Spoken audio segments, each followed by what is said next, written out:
Hey, sixth graders, welcome to your next station. In this station, you are going to create your own wave. So you're going to work independently and you're going to be off of your Chromebook or whatever device that you are on today.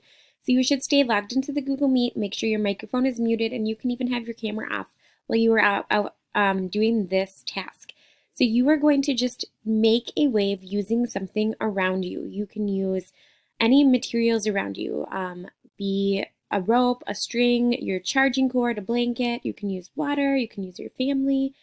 Get creative. So you are going to create a wave by using items around you, and then you can take a picture out or a video of it, of you creating your wave or of the wave, and then you can select Add Media right here to add your picture to the carousel for everyone to see.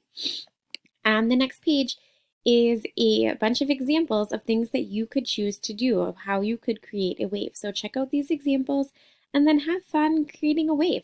Remember, you are doing this off of your computer, so take a break from that Chromebook, make a wave, and have a lot of fun. Talk to you later. Bye!